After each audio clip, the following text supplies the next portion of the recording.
have a haunted house, or if you have some kind of a creepy thing following you around, or maybe you feel like something is in your house sometimes, or maybe you think someone placed a curse on you.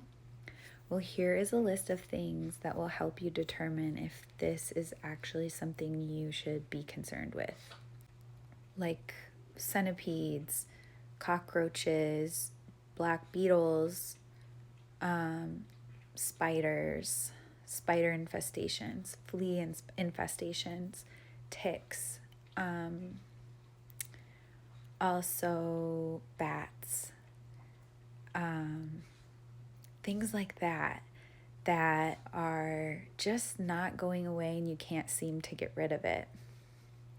Also, if you are developing strange illnesses, if your animals are developing strange illnesses, they may be bearing the brunt of some kind of evil eye or curse that someone has placed on you.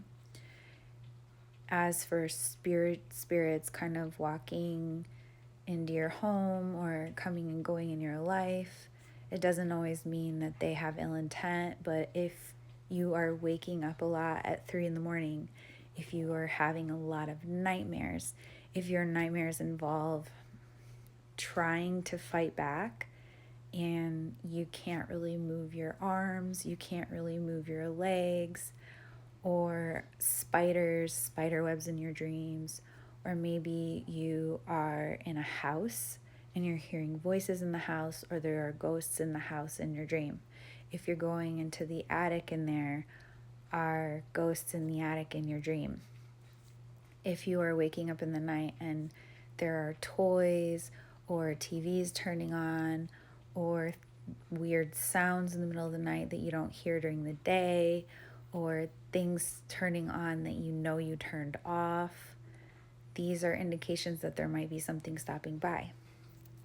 So there are a lot of different indicators that could tell you, and maybe sometimes these things are just something that happens to people, but sometimes they are indicators that something is bothering you, annoying you, wandering through. So this doesn't always mean you did something evil. It doesn't always mean that you have a curse. But this could potentially be a generational curse. It could be an attachment that attached itself to you because of generational trauma. It could be something that's been carried through your family line. It can also be something that attached itself to you when you went through a really traumatic event. You can fill in the blanks as to what that could have been. The worse the trauma, the worse the potential attachment. Also, if something really tragic happened in the house that you live in, if you own things that are from haunted grounds or strange spiritual sites and you don't really know the background or the history, just because it's a Buddha statue doesn't mean that it's a positive thing.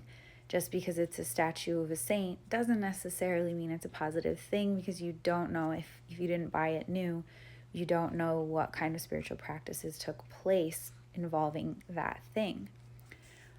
Same thing goes for objects and clothes and items that you bring into your home from like Goodwill or yard sales, or if you get something from a fire, if you get something from a home where a lot of tragedies happen. These are all potentials for there to be negative energy, so you want to be like blessing and purifying those things if you bring them into your home. I do not advocate bringing things into your home that are from a fire. Living in a home where bad things happened, you want to have that house blessed, or you want to avoid that home.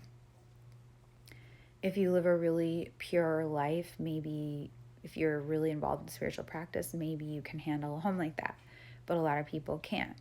Same thing with clothes. If you get used clothes, just be careful. Wash it with salt, wash it with vinegar, wash it with lemon, with rosemary oil, or just hang it out on the clothesline to dry and get purified by the sun.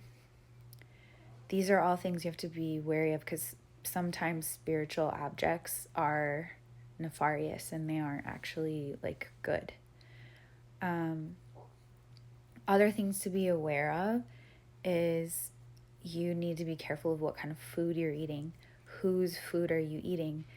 If those people that are cooking your food have a problem with you, if they're resentful of you, if they hate you, if they don't like you, or if they have some reason to manipulate you and control you, if they want something from you, don't let them make your food.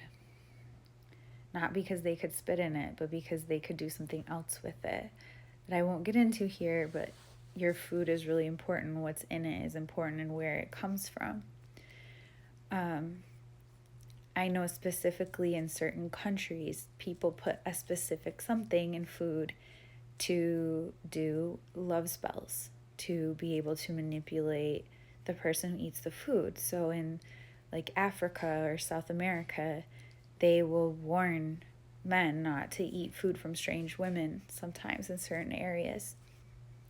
Another thing to be aware of is if your animals get sick, obviously rule out like other things that are going on, or like if there's something they ate. But if they have some kind of issue, they will bear the brunt of whatever is coming your way.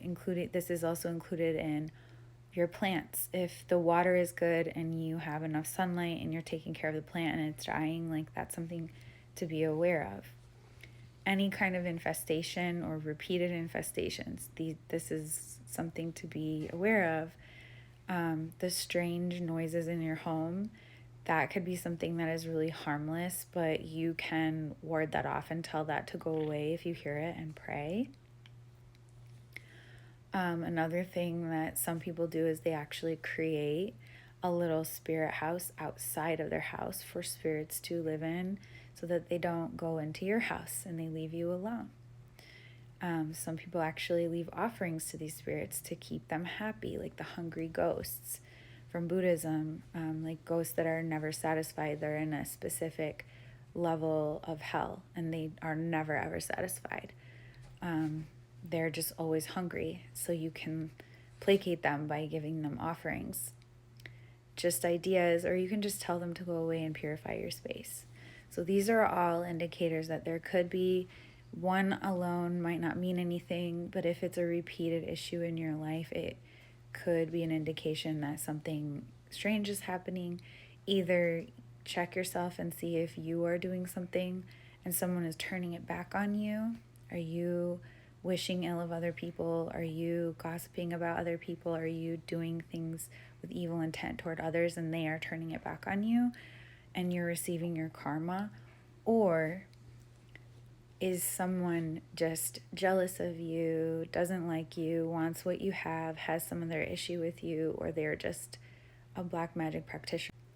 Then you'll want to protect your home and take measures to protect yourself from these things, because it might be the case. But also remember that your mind is really powerful and you shouldn't like obsess or worry that this is happening to you and get all kinds of like freaked out, because then it will just be a self-fulfilling prophecy.